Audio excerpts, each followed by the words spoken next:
Et si on emmenait le gamin au zoo pour le faire découvrir le monde animal? Idée plutôt réjouissante pour un enfant, mais un peu moins pour les animaux. C'est ce constat qu'ont fait Jennifer et Kirk en emmenant le petit Brian, 4 ans, au zoo de Brookfield à Chicago en 1996. Oh, check the giraffe, Brian! Crie Jennifer à son gamin. Oh yes, it's beautiful, Mother, répond Brian. Je te le fais un petit peu en anglais pour que tu visualises. Come, viens checker the gorille. Oh wow! Mais Brian ne veut pas se contenter de regarder ses idoles à travers une vitre. Il profite de l'inattention de sa mère qui cherche un chewing-gum au fond de son sac pour escalader le mur de la fosse. Non, Brian! Jennifer attrape son gamin par le pantalon et le fait revenir sur le sol. He's dangerous! Viens, on va aller voir les éléphants. Et alors qu'il marche et que Jennifer s'énerve contre Kirk qui jouait à Donkey Kong sur sa Game Boy pendant que son enfant a failli se faire dévorer par un gorille, il remarque subitement que Brian n'est plus à côté d'eux. Brian? Crie Jennifer. Brian? Crie Kirk. Ils regardent autour d'eux mais ne voient pas le gamin. Brian? C'est alors qu'ils entendent des cris venant de la fosse au gorille. Ceux-ci courent à toute vitesse en direction des cris et arrivés sur place voient les gens qui ont le regard levé et crient en faisant des signes au petit Brian qui a escaladé le mur de la fosse et se tient en équilibre sur le rebord. Le gamin, voyant sa mère, se met à rigoler. Puis après avoir fait des signes de la main, se penche pour redescendre quand son pied grippe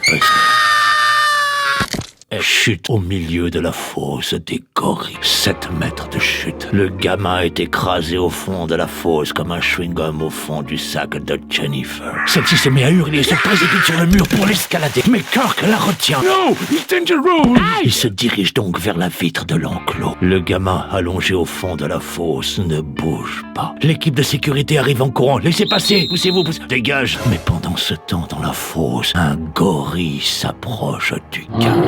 Jennifer hurle. Le gorille regarde le gamin, puis pousse son corps avec sa main. Kirk se précipite sur le mur pour l'escalader, mais les gardiens le retiennent. Dangerous! Le gorille essaie à nouveau de faire bouger le corps du gamin, mais celui-ci n'a toujours aucune réaction. Le public remarque qu'un bébé est accroché dans le dos de l'animal. Subitement, un gorille agressif surgit de nulle part, se précipite sur le gamin. Mais la maman gorille le repousse en lui criant dessus en langage gorille. Jennifer, derrière la vitre, se met à hurler en s'imaginant que le gorille va arracher les bras de son gamin, puis se les poser sur la tête et déambuler dans la fosse en se prenant pour un renne. Mais la maman gorille n'en fait rien. Elle prend le gamin dans ses bras et le secoue délicatement afin de le réveiller. Un autre gorille se jette sur elle. La super maman poilue le repousse en lui frappant le visage.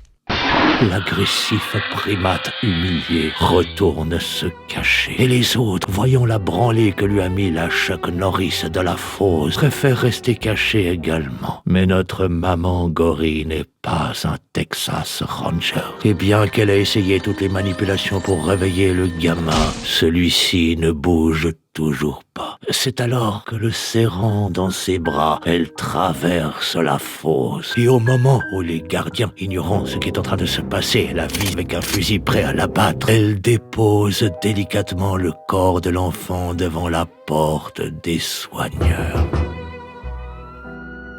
Transféré à l'hôpital, le gamin, ne souffrant que de coupures au visage et d'un poignet cassé, en sortira au bout de 4 jours. Quant à notre héroïque gorille appelée Benji Schwan, bien qu'elle devint la star du zoo et que le public se précipitait pour venir la féliciter, elle reste encore aujourd'hui prisonnière de sa fosse depuis plus de 30 ans. Morale de l'histoire, je te laisse l'inventer en commentaire sous cette vidéo.